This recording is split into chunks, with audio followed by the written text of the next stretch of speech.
gracias por escuchar este video. Mi nombre es Sabrina Navas Castillo y hoy vamos a hablar sobre el diagnóstico de sífilis. Bueno, los temas que vamos a tratar van a ser pruebas no treponémicas, porque pruebas no treponémicas y pruebas treponémicas. Eso va a ser como en lo que nos vamos a centrar hoy. Y lo que sucede es que tenemos algunas pruebas que son directas, pero no son de rutina, ¿verdad? Porque son principalmente para hacer diagnóstico de infección primaria, cuando hay lesión, el llamado chancro. Y entonces en esta etapa los anticuerpos todavía no los podemos detectar, pero en realidad lo principal es hacer el diagnóstico a través de las pruebas no treponémicas con pruebas treponémicas. Luego vamos a ver la interpretación de las pruebas también y los diferentes escenarios para la interpretación. Y entonces vamos a hablar mucho hoy de las titulaciones. Tenemos entonces dos métodos, los métodos directos y los métodos indirectos. Los métodos directos se basan en la observación de los treponemas, esto es, por microscopía de campo oscuro.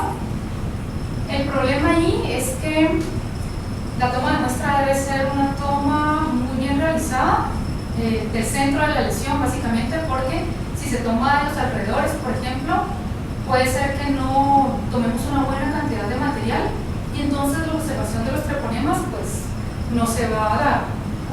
Y por otra parte, no es aconsejable que se realice cuando hay lesiones en boca, no es aconsejable que se tome muestra de ahí, porque recordemos que en boca tenemos otros treponemas y entonces a la hora de ver al microscopio nos podemos confundir, así que no es recomendable en esos casos. Y tenemos las técnicas moleculares, son un poco más caras, igual es en la infección primaria, así que básicamente lo que hacemos es el diagnóstico a través de los métodos indirectos. Estos métodos son de diagnóstico serológico porque se basan en la detección de anticuerpos y tenemos dos. El primero, y es el que tenemos que tomar muy en cuenta, son las pruebas no treponémicas. Con las pruebas no treponémicas es con las que vamos a hacer la detección y luego vamos a hacer la confirmación con las pruebas treponémicas. Entonces desde acá ya sabemos dos cosas.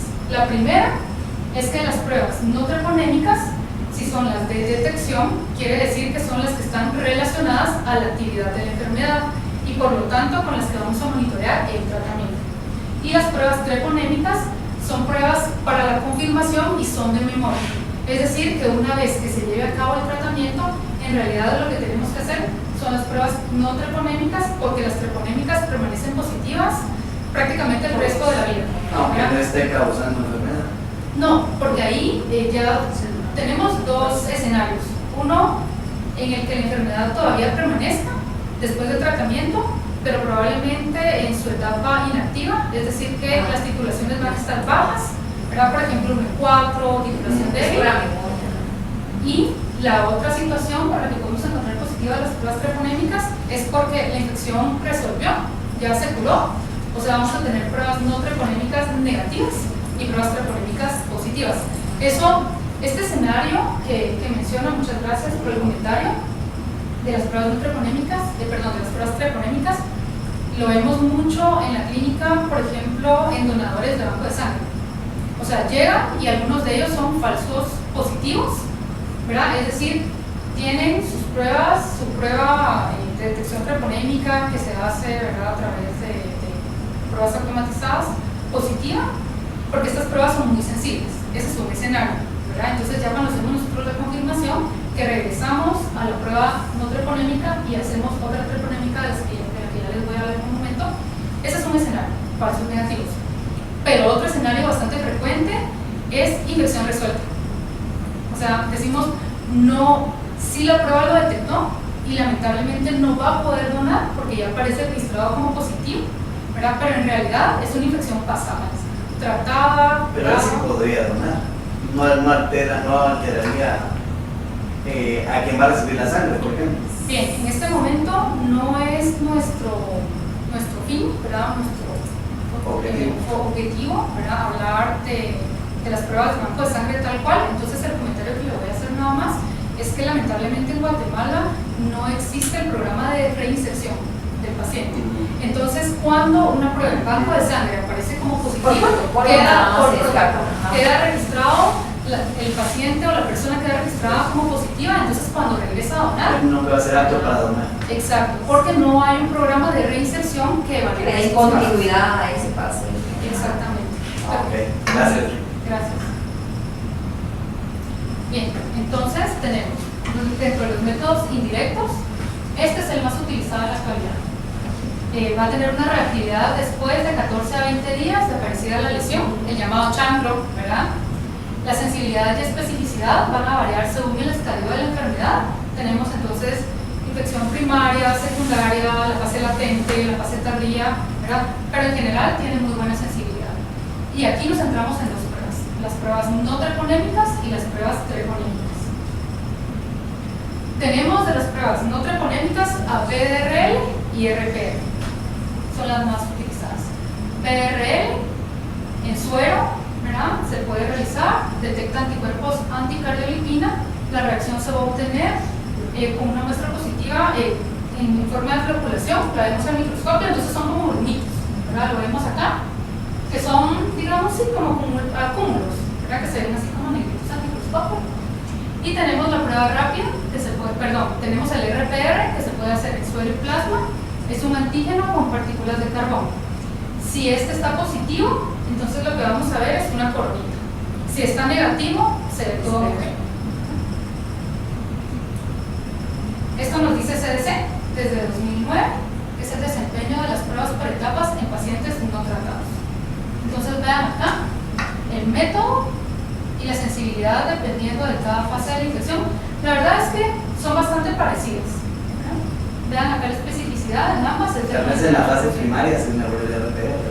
Es mejor el RPR. Ahora, es bien importante que en comparación, el RPR tiende a dar títulos más elevados que el BDRL, en uno o dos títulos. Así que siempre que nosotros hacemos el diagnóstico con una prueba, debemos hacer el seguimiento con esa misma prueba. En nuestra experiencia en el laboratorio, como realmente es fácil hacerse la prueba de RPR, a diferencia de otras pruebas, ¿no? Que se necesita realmente que el médico haga, exacto, que el médico envíe que le dé una orden, por ejemplo, al paciente. No, BDRL, usted puede ir al laboratorio y dice, no quiero hacer una prueba de sífilis, ¿verdad? Y se la hace. Entonces tenemos esos casos en la clínica, nosotros usamos RPR, por ejemplo. Y llegan pacientes que, por ejemplo, son 1 en 4, y de repente llegan con nosotros y dicen, es que mire, yo fui a otro laboratorio y dicen que es negativa, ¿verdad? Entonces decimos, bueno, ¿pero qué prueba le hicieron? ¿Verdad? Probablemente BDRL, pero ¿cómo está su TPHA? Y entonces no lo reportan, ¿verdad? Que es otro problema, porque lamentablemente esto, en nuestro hospital público, por ejemplo, nosotros, llegamos al diagnóstico hasta el final, pero cada prueba en la parte privada requiere un costo, ¿verdad? Entonces a veces no se siguen todos los algoritmos. Así que tenemos este problema, siempre hay que explicarle al paciente, bueno, usted a través de este método tiene positividad en tanto y explicarle, ¿verdad? Para que él se quede tranquilo y comprenda, porque si va a otro laboratorio vamos a tener ese conflicto todos, ¿verdad? Que él llega pensando que es negativo, que le mentimos, o peor aún, que también nos ha pasado, que con nosotros, sobre todo en banco de sangre, ¿verdad? Llegan y les decimos, no, es que esto es un falso positivo, ¿verdad? Ellos van al banco a donar de nuevo otra vez la prueba positiva y regresan, pero usted dijo que era negativa, ¿verdad? Entonces, la parte de la consejería del paciente es bien importante por esa diferencia entre las pruebas. Dentro de las características de las pruebas no treponémicas, los títulos van a estar relacionados con la actividad de la enfermedad. Quiere decir que después del tratamiento nosotros esperamos que los títulos bajen, ¿verdad? Los títulos tienden a aumentar con una nueva infección, disminuyen después del tratamiento y deben comunicarse en forma cuantitativa y hasta el punto final. Esta diapositiva me gusta mucho porque parece algo obvio, ¿verdad? Pero en realidad en los laboratorios puede haber confusión. Por ejemplo, si yo tengo una prueba positiva, debo titularla hasta que la titulación, ¿verdad? Ya no me diga, ya no me evidencie que hay reacción. O sea, hasta ahí y hasta ahí la reporto. Otra cosa bien importante es que nos centramos en números pares, ¿verdad? Entonces, nuestra titulación 1 en 2, 1 en 4, 1 en 8, vamos duplicando, 1 en 16, 1 en 32, porque luego han llegado 1 en 3, o positivo, nada más, ¿verdad? Y dice, bueno, positivo, pero ¿en cuánto? ¿Verdad? Entonces, esos son detalles importantes. Y que siempre esperamos que si el tratamiento es efectivo, las titulaciones van a disminuir. Bueno, estas pruebas no treponémicas son fundamentales para evaluar la eficacia de los tratamientos. Si es eficaz, los títulos deben disminuir significativamente hasta 8 veces durante los 6 a 12 meses siguientes a su inicio. Y suele persistir reactividad a títulos muy bajos o en suero no diluido. Acá significa que un paciente que tiene títulos muy altos al inicio de su diagnóstico le damos tratamiento y 3 meses después de finalizado el tratamiento le hacemos la prueba. Esperamos una disminución de por lo menos 4 títulos, ¿verdad? Por ejemplo, era 1 en 32 y empezamos. Bajamos 1 en 16, 1 en 8, 1 en 4, 1 en 2, ¿verdad? Por ejemplo. Esperamos que baje. Sin embargo, los pacientes y algunos clínicos suelen esperar que llegue a negativo y esto no siempre pasa, ¿verdad? En nuestra experiencia, por lo menos el 50% de los pacientes permanece con títulos bajos. 1, 2, 1 en 4. 1 en 2, 1 en 4, sí. O sea, pero en 12 meses sí tiene que estar bajo. No necesariamente negativiza, se mantienen 1 en 2, 1 en 4. Nosotros hicimos un estudio precisamente sobre negativización y hay varias características. La primera es que los títulos, mientras más bajos sean, o sea, acercándose al débil, digamos, 1 en 2, 1 en 4, 1 en 8, mientras más bajos son, más rápido llegan negativos. O sea, en un año negativizó con nosotros el 100% de los pacientes que estaban en titulación 1 en 2, por ejemplo, ¿verdad?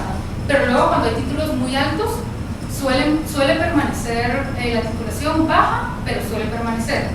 Tenemos pacientes que hace 10 años los detectaron, recibieron tratamiento y no han negativizado.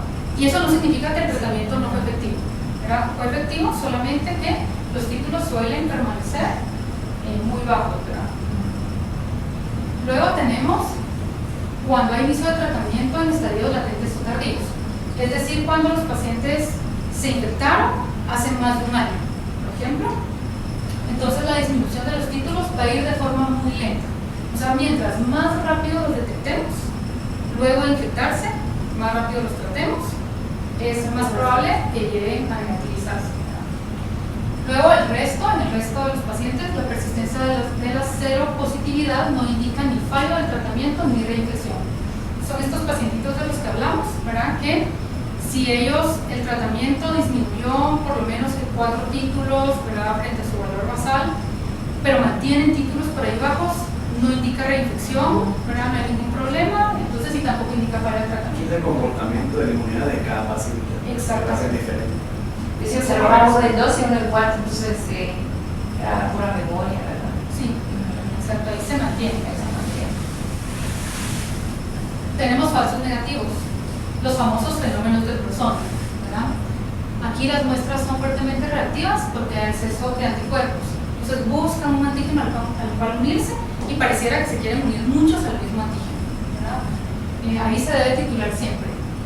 A ver, en mi experiencia, estas personas realmente no se ven negativas, ¿verdad? Es muy raro ver persona.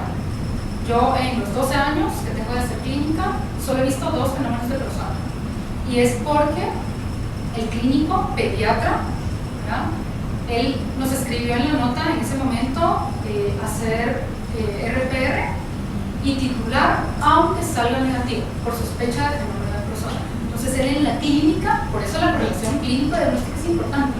Él en la correlación clínica ve a los pacientitos que estaban mal, sospechó que podía haber un exceso, ¿verdad? de antígeno y entonces mandó a hacernos, un exceso de anticuerpos y entonces nos dijo titulen.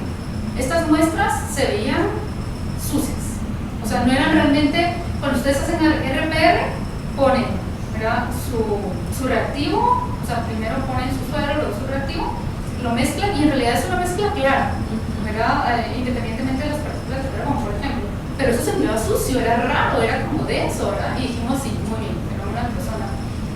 1 en 200 y algo, pero uno de ellos, y otro 1 en 512, ¿verdad? Entonces, un claro fenómeno de persona. Así que efectivamente el ojo no experto lo puede confundir con una prueba negativa, pero hay algo raro, ¿verdad? Se ve raro. Las consideraciones en el procedimiento. Siempre la literatura nos dice que algunas causas de falsos negativos pueden deberse a la mala rotulación, ¿verdad? Por ejemplo, a que cuando necesitamos homogeneizar, nuestro reactivo no se homogeniza y entonces, por ejemplo, las partículas de carbono están juntadas y se coloca, ¿verdad?, un poco más el sobrenadante, entonces va a ser un falso negativo. Y en fases muy tempranas, por supuesto, del periodo primario, incluso cuando la visualización de los treponemas es positiva. Ahora, ¿quién va a enviar a hacer una prueba no treponémica en este momento cuando ve lesión? ¿Verdad? Entonces, una cuestión muy importante ahí es que el clínico pueda escribir en la nota que hay lesión, ¿verdad? Es una responsabilidad de todos, tanto de la parte clínica, ser específico en que está habiendo una lesión, ¿verdad? Y por parte del laboratorio, ver y decir, bueno, puede estar en una fase muy temprana y entonces va a haber un falso negativo. Y sugerir que en 6 o 12 semanas se repita la prueba. Bien importante que los falsos positivos, en ese caso, ¿verdad?, nos pasamos a los falsos positivos, no superan por lo general artículos de 1 en 4. Y TPHA o FTA-ABS o la prueba treponémica que usamos va a ser negativa. O sea, la prueba de detección va a ser positiva en artículos bajos, pero la prueba de confirmación negativa. ¿En pacientes embarazadas pasa eso? Pasa. Ellas son... de lo que se habla es de que ellas generan anticuerpos, ¿verdad? Y que esos anticuerpos inespecíficos en estas pruebas los captan y entonces son una situación de falso positivo. Ahora, en mi experiencia, que hemos visto falsos positivos en las pruebas no treponémicas, en las treponémicas son negativas. Son negativas. Ahora, ahí, bien importante, que yo no he visto a una mujer embarazada en mi experiencia, ¿verdad?, que lleve su control de hacerse la prueba cada 3 meses durante su embarazo y que en todas las pruebas tenga siempre positividad. Eso no he visto. En alguna de ellas sí, pero no en todas. Y luego, en la emergencia de maternidad, que es otro momento donde hacemos el tamizaje, por ejemplo, una vez que resuelven y se les hace la prueba, también ha estado negativo. Cuando son falsos positivos. Pero TPHA siempre negativo. Bueno, pueden ser estos aumentos o esta detección, digamos, puede ser transitoria, permanente, o persistan o no, más de 6 meses. Es decir, que hay personas que van a ser falsos positivos, pero que cada vez que les hagamos la prueba, generan anticuerpos, ¿verdad?, por alguna otra razón, y siempre van a ser positivos. Entonces ahí hay que buscar si no hay algo de base. En muestras hemolizadas o lipémicas, esto depende mucho del tipo de prueba que usemos. Y esto bien importante, lo que les hablaba al principio, la prueba de RPR tiende a dar títulos más elevados que la prueba de DRE. Así que siempre tenemos que decidir que cuando hacemos diagnóstico con RPR, seguimos al paciente con RPR siempre, a menos que algo suceda, ¿verdad?, que esté fuera de nuestra mano. Y en estudios poblacionales, todos los suelos reactivos se deben confirmar con una prueba no treponémica. Ahora, para estudios masivos, ¿verdad?, lo que se utiliza principalmente son pruebas rápidas, ya lo vamos a ver en un momento. Pero hay ciertos sectores en los que todavía se usan las pruebas no treponémicas, así que si hay detección, siempre hay que confirmar.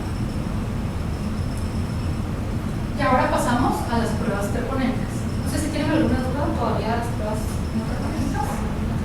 ¿No? Entonces pasamos a las pruebas treponémicas y tenemos dos. FTA-ABS, que detecta siempre anticuerpos, pero por fluorescencia. No es una prueba un poco engorrosa, ¿verdad?, de hacer, es complicada, hay que hacer una mezcla de reactivos, así que puede estar sometida a múltiples causas de error si no se estandarizan todos los reactivos, ¿verdad?, si no se recibe el entrenamiento adecuado. Por lo tanto, la lectura es menos objetiva y va a presentar aproximadamente un 1% de falsos positivos. Luego tenemos esta prueba, que es la que... Y luego tenemos las pruebas de TPHA, es el método más sencillo de realizar.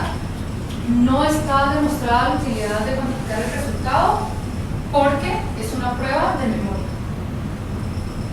No está validada para su empleo en líquido cefalorraquídeo. La única prueba validada para empleo en líquido cefalorraquídeo es el PDRL, ni siquiera el NPR, solamente el PDRL. Y produce menos falsos positivos que el FTA-ABS. Entonces, aquí tenemos dos tipos de pruebas. Las pruebas no treponémicas, que si salen positivas, siempre las vamos a dar con titulación. Los títulos siempre van a ser pares y van a estar relacionados con la actividad de la enfermedad. Siempre hacemos confirmación con una prueba treponémica. Esta prueba treponémica es la que finalmente nos dice si existe o no infección. Esta prueba treponémica se da el resultado como positivo o negativo. No se titula, no está relacionada con la actividad de la enfermedad. Por lo tanto, cuando el paciente termina su tratamiento, o sea, 3 meses después de finalizado su tratamiento, lo que tenemos que hacer es la prueba no treponémica. La treponémica jamás. Aquí mira presencia o ausencia de treponema. En cambio, nosotros hay titulaciones porque son serológicas. Exactamente. Entonces el tratamiento no lo puede ver aquí. Sí. Esto detecta, este tipo de pruebas, muchas gracias, detectan anticuerpos contra el treponema, ¿verdad? Mientras que los otros son anticuerpos reagínicos, digamos, que reaccionan, ¿verdad? Entonces, desde ahí ya sabemos cuál de las dos, ¿verdad?, nos funciona para el diagnóstico, para la detección y para la confirmación. Esto es lo que nos dice CDC desde el 2009 respecto al desempeño de las pruebas por etapas en pacientes no tratados. Entonces, vean, acá ya se une la prueba rápida, ¿verdad? Y nos dice cuál es la sensibilidad para la fase primaria, para la fase secundaria, para lo latente y cuál es la especificidad. Entonces, eso significa que las pruebas rápidas detectan anticuerpos contra el treponema también, ¿verdad?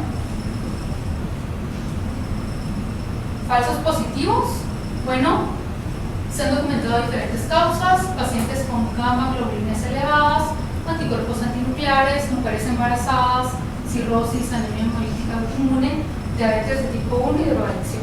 Puede haber algunas otras situaciones, ¿verdad?, de base, pero estas son algunas de las documentadas. Dentro de sus características, generalmente son positivas para toda la vida. Así que, una vez que hacemos el diagnóstico, que hacemos la confirmación, ya nunca más tenemos que hacer esa prueba de nuevo. Los títulos de los anticuerpos no están relacionados con la actividad de la enfermedad, así que no titulamos ni nada, porque eso le corresponde a las pruebas no treponémicas. Deben comunicarse solamente como negativos o positivos. También nos ha pasado que llegan pacientes referidos, ¿verdad?, para que nosotros les hagamos la confirmación, y resulta que llegan con su TPHA en 1 en 100 y algo. Entonces, algo pasa ahí, ¿verdad? O sea, algo pasa ahí. Y estaban pláticas como acá, donde de repente alguien me levanta la mano y me dice: pero es que mire, en el hospital donde yo trabajo, nosotros hacemos el diagnóstico con TPHA. O sea, no, ¿verdad? E insisten que con TPHA, y esa es una mala práctica.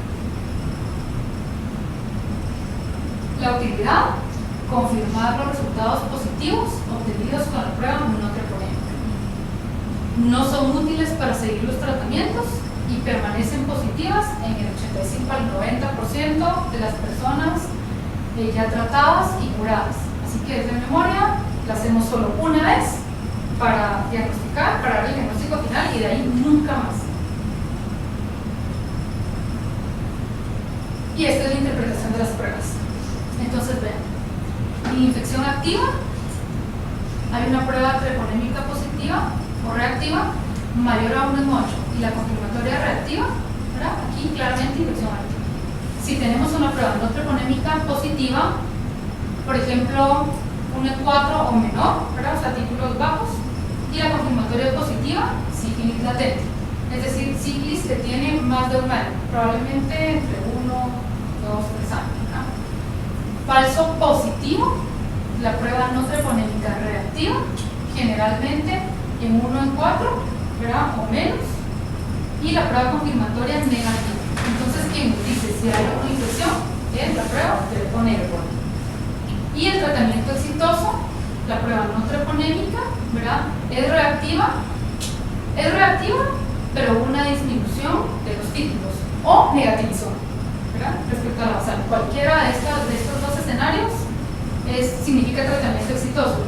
Y la prueba confirmatoria siempre va a permanecer positiva. Una pregunta, ¿no importa si es BDRL y RPR o hay alguna diferencia entre esas dos? No, no importa. Aquí ya las usamos indistintamente, solo siempre recordando que una vez que hacemos nuestro diagnóstico con RPR, seguimiento tiene que ser con Hace como unos 2 años tal vez estaban con BDRL en 1 en 8, si no estoy mal, y en RPR 1 en 16. Ah, sí, pero esa es la diferencia de las titulaciones. Que RPR suele dar títulos 1 o 2, pero la definición de éxito de tratamiento es la misma. Y ambas, tanto RPR como BDRL, pueden llegar a negativizar. Si la titulación tiene que bajar y aunque use RPR o BDRL. Sí, si el tratamiento es exitoso. Sí, el tratamiento es exitoso. Y esto es de lo más reciente, ¿verdad? O sea, más reciente tiene varios años, pero ya cada vez está siendo más utilizada la prueba rápida. La verdad es que las pruebas rápidas son muy útiles en el contexto en el que no se requiere mucha manipulación y como tienen, digamos que el principio de la prueba de embarazo, ¿verdad? O sea, una rayita negativa, 2 rayitas positivo, digamos, ¿verdad? Más fácil. Entonces se ha utilizado mucho en el interior del país, por ejemplo, y la realizan promotores de la salud, o sea, no necesariamente tiene que ser alguien del laboratorio o el químico biólogo, y tampoco necesita una centrífuga, ¿verdad? E incluso se puede pinchar el dedo, colocar la nota de sangre completa, ¿verdad? Entonces tiene muchas facilidades y es una prueba rápida treponémica. Eso es como la característica, ¿verdad? De la prueba treponémica, pues no va a distinguir entre una infección activa y una infección pasada. Es de memoria, pero si está resuelta o todavía hay infección, eso lo va a decir la prueba no treponémica. Entonces tenemos 2 escenarios. El algoritmo inverso es porque empezamos al revés. Empezamos desde la prueba treponémica, pero luego hay que ir a la prueba no treponémica, ¿verdad? Entonces tenemos este escenario. El primero, cuando se cuenta con prueba de RPR. Eso significa que le hago la prueba al paciente, la prueba rápida, me sale positiva y en mi laboratorio sí hay RPR. Entonces regreso al RPR, ¿verdad? Y si el RPR es positivo, independientemente de la titulación o usando los criterios de titulación, eso depende de los escenarios en el interior, tratamos. Si la prueba no treponémica es negativa, se puede recomendar hacer otra prueba en 6 semanas y si es positiva, tratar. Esto lo dice la OMS, la Organización Mundial de la Salud, ¿verdad? Luego, si no se cuenta con la prueba de RPR, que puede ser, no contamos con una prueba no treponémica, entonces nos dicen, miren, la prueba rápida es positiva. Puede ser que sea una infección tratada, curada, o puede ser que sea una infección activa. Eso no lo sabemos porque no podemos regresar a la prueba no treponémica, entonces tratemos. ¿No? Esta es la recomendación que da. En el escenario en el que no tenemos cómo regresar a la prueba no treponémica. Para el seguimiento solo se puede hacer con pruebas no treponémicas, porque necesitamos saber cómo está la titulación. Entonces, BRL en títulos mayores a 1 en 8, es raro encontrar un falso positivo así. Generalmente los falsos positivos son 1 en 4, 1 en 2, ¿verdad? Titulación débil. Y RPR en títulos mayores a 1 en 16 también es raro encontrarlos. Eso nos dice acá que en RPR podríamos encontrar falsos positivos incluso en 1 en 8, ¿verdad? Porque se manejan títulos un poco más altos. Utilidad en tamizaje y seguimiento. Se debe hacer el seguimiento cada 3 meses por 2 veces, luego de cada 6 meses, esto parece un trabalengua, por 18 a 24 meses. Entonces, miren, inicialmente después del tratamiento, termina el tratamiento y 3 meses después, repito la prueba, no treponémica. Luego a los 6 meses, eso significa esas 2 veces cada 3 meses. Y después, ya me quedo haciéndolo 2 veces por año, hasta que el pacientito cumpla 18 meses de haber terminado el tratamiento. Luego,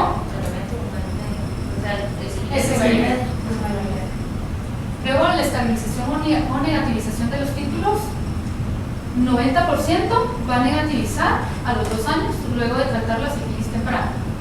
O sea, eso está bien, ¿verdad? La mayoría va a negativizar. Y el 75% a los 2 años luego de tratar la sífilis tardía. Esto puede suceder y nuestra experiencia, como les comentaba, mientras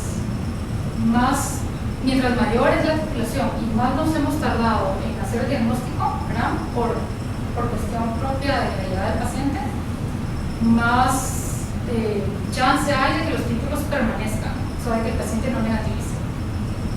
En cambio, en títulos bajos se recibe tratamiento y negativiza pronto. De hecho, en un estudio que hicimos, así, 144 pacientes, bueno, eran 2.400 y algo, ¿verdad? Y de ellos fueron positivos 148. A estos positivos, a estos 148, los seguimos a todos durante 10 años. Y ahí encontramos que eran como 56 pacientes, que los detectamos en títulos de 1 en 2 o débil, al año negativizado, mientras el resto, a mayores títulos del diagnóstico, mayor tiempo tardaron en negativizar. ¿Quiénes negativizaron? Algunos otros se mantuvieron ahí, 1 en 4, 1 en 2, y un grupo pequeño, como de unos 4 o 5 pacientes, se mantiene hasta ahora, ¿verdad? En títulos alrededor de 1 en 8. O sea que pareciera una infección activa, ¿verdad? Pero no, porque se estrenaron con títulos muy altos, o sea, el tratamiento realmente fue eficaz. Luego, este es el algoritmo que utilizamos en población general. Empezamos por la prueba no treponémica. Si esta es positiva, independientemente del título, hacemos una prueba treponémica. Si esta es positiva, damos el resultado como positivo. Pero si la prueba de confirmación es negativa, damos el resultado como negativo, pero dependiendo del escenario, le decimos al paciente regrese en 6 a 12 semanas y le repetimos la prueba. Generalmente es en 6 semanas. Si RPR está negativo, ahí dejamos el algoritmo. Hay un escenario en el que sí es importante hacer la prueba treponémica independientemente de cómo sale la prueba no treponémica. Y es cuando, por ejemplo, hay una persona que es positiva. O sea, prueba no treponémica positiva y prueba treponémica positiva. O sea, el diagnóstico es positivo. Y su pareja llega a tamizarse. Entonces, si la pareja con la prueba no treponémica es negativa, por ejemplo, no importa. Y hacemos la prueba treponémica. Y así hemos encontrado cosas interesantes, ¿verdad? Ya vamos a ver un casito de eso. Es una infección tratada. Es una infección, la prueba treponémica está positiva y la no treponémica está negativa, nos dice que hubo infección en algún momento, ¿verdad? Probablemente se trató. Cuando dice población general, ¿son pacientes ambulatorios X o que no incluyan los de riesgo? Cuando hablamos de población general, hablamos de no embarazadas, que son de no niños y de no niños hijos de madre detectada positiva con sífilis durante el embarazo. O sea, población general es, digamos, ¿verdad? Sí, la población que no la colocamos en grupos tampoco de riesgo. Sí, como integrarse con alguien con HIV o cualquier cosa no está tomada en cuenta en este algoritmo. Sino que es población, bueno, de hecho los pacientes con HIV sí están tomados en cuenta como población general. Normalmente sacamos de esto a las embarazaditas por la cuestión de la transmisión, por la transmisión vertical.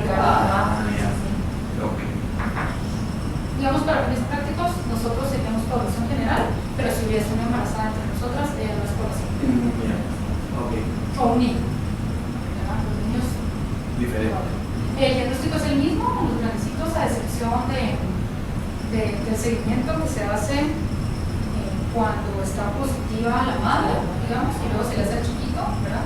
El chiquito realmente se aconseja el RPR, ¿verdad? El TPHA son anticuerpos IgG, son pasivos, atraviesan la barrera placentaria, así que van a estar positivos. Y luego, el diagnóstico en embarazadas es el mismo, ¿verdad? O sea, hacemos la prueba treponémica, luego la treponémica, o si tenemos prueba rápida, vamos a ver los inversos. El diagnóstico es el mismo, el seguimiento es lo que cambia, ¿verdad? Por ejemplo, aquí lo tenemos. Si una embarazada es positiva, requiere seguimiento de ella y de su pareja. Algunas veces, cuando la infección es reciente, si hay historia, o hallazgo de úlcera genital, también se le sigue de una forma especial.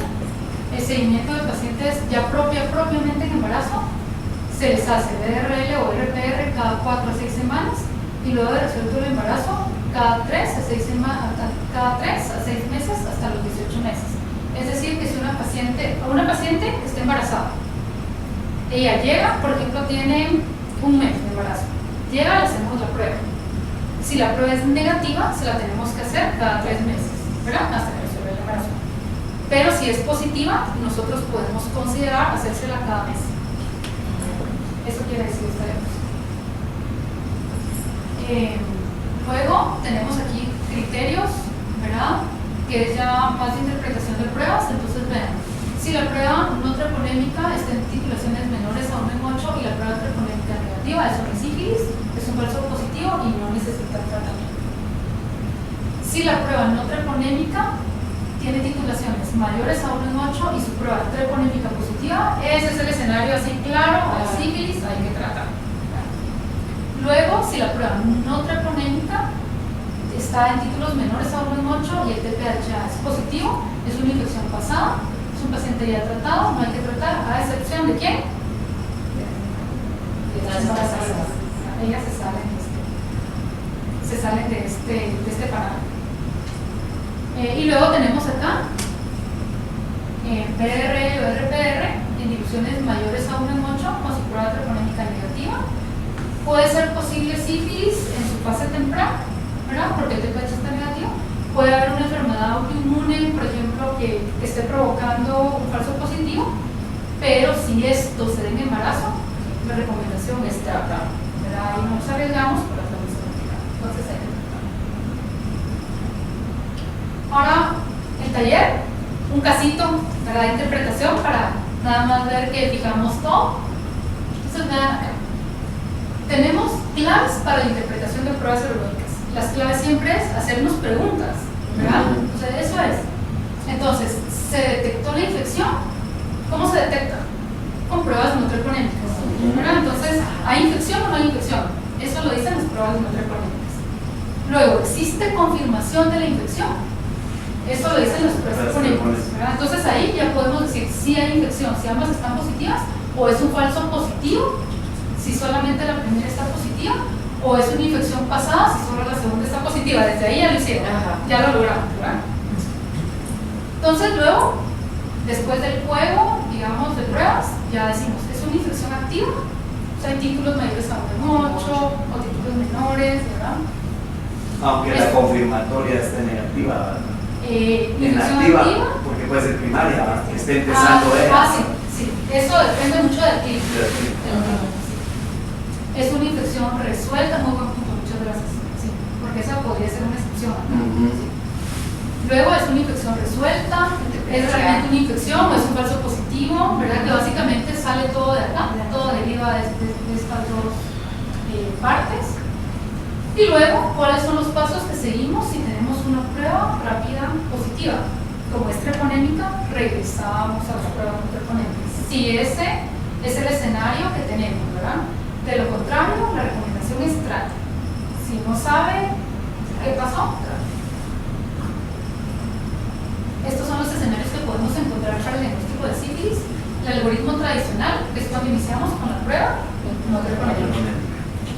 Cuando hay una infección activa, o sea, ambas pruebas son positivas, ¿verdad? Un falso a resolución de la infección, cuando solo la prueba treponémica es positiva.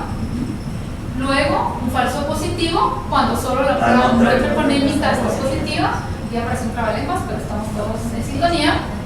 Luego, reinfección, fallo el tratamiento. Cuando se da el tratamiento, pero no bajan las titulaciones, falla el tratamiento. Cuando hay una reinfección, es decir, se dio tratamiento, bajaron los títulos, pero y estuvo bien, pero cuando el paciente se hace su seguimiento, rebota, algo pasó.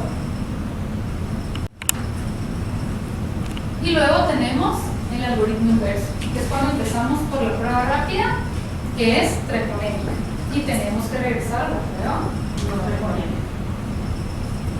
Este es un casito. Entonces vean acá, mujer de 24 años, asiste por primera vez a la consulta externa de maternidad, se encuentra en la 8ª semana de gestación. Al realizarse la prueba de RPR, o sea, una prueba no treponémica, obtiene un resultado de 1 en 128. Claramente, ¿verdad? Hay infección, porque además de PHA está positivo. ¿Verdad? Entonces, ¿hay infección? Sí, de acuerdo. ¿Verdad? Entonces, vamos a preguntarle a la pareja. O sea, le preguntamos a ella, ¿verdad? Bueno, su pareja, entonces ella nos cuenta que su esposo la acompañó y que se encontraba en la sala de espera. Entonces se le ofertó la prueba porque, claro, tiene que ser voluntaria y él aceptó. No sin antes hacer un reclamo a su esposa acusándola de infidelidad y de poner en riesgo la salud de él. O sea, se levantó, le salía, o sea, dijo sí, permítame, fue, le reclamó y ahí regresó y se hizo la prueba. El resultado de él fue prueba no treponémica negativa, pero prueba treponémica positiva. ¿Eso qué significa si hay memoria? No le contó. Que la tuvo la infección, ¿verdad? Entonces la consejera, cuando le ofreció la prueba, le explicó que se trataba de infección, le dio su preconsejería, él dijo que se aceptaba hacerse la prueba porque ella le tuvo que contar que la esposa era positiva, él se levantó, fue, le reclamó y bueno, la acusó. Luego regresó, se hizo la prueba y cuando la consejera llega a darle el resultado y le dice, pero mire, su resultado dice que hay memoria. Entonces viene el señor, o sea, aquí algo pasó. Viene el señor, la consejera, usted está bien. Y durante la consejería el señor aceptó haber recibido tratamiento meses atrás. Pero esos son casos donde está disponible ese tipo de pruebas, porque si no, que sea conflicto. Exactamente, ¿verdad? Pero fíjense, veamos otro escenario muy interesante. Por ejemplo, están en un lugar muy lejano, donde solo hay pruebas rápidas.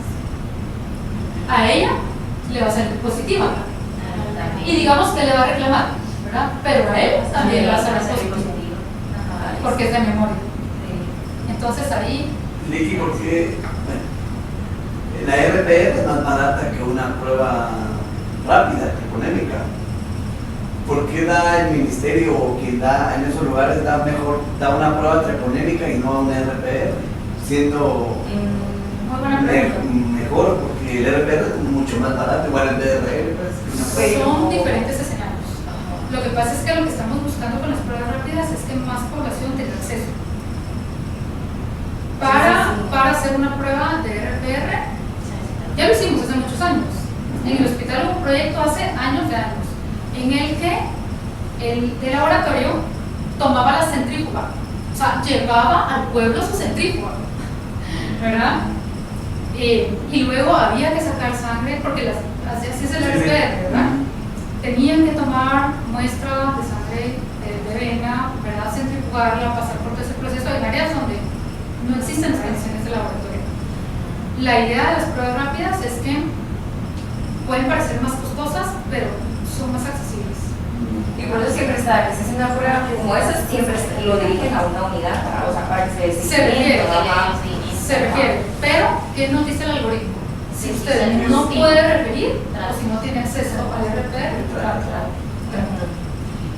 ¿qué pasa si un RPR sale positivo?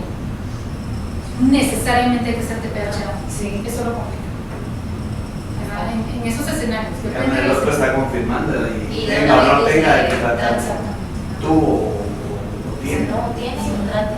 Depende del escenario, ¿verdad? Entonces, si lo que queremos es accesibilidad, la prueba rápida, ¿verdad?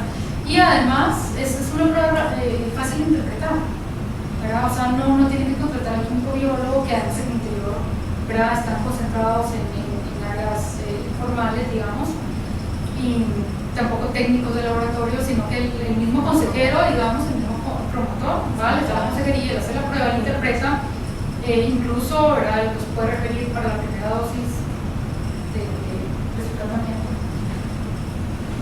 Pero sí, muchas gracias. Bueno, y eso es todo. No sé si tienen alguna duda. ¿Y el tratamiento que les dan? Penicilina benzatina. 3 dosis, una cada semana, durante 3 semanas consecutivas. Y después de la última dosis, a los 3 meses hay que hacer el tratamiento. y no se ha visto resistencia o algo a la penicilina, sigue siendo igual de efectiva y todo. Sigue siendo igual de efectiva. Algunos pacientes tienen alergia, pero tienen otra opción. ¿Verdad? Pero sí, no.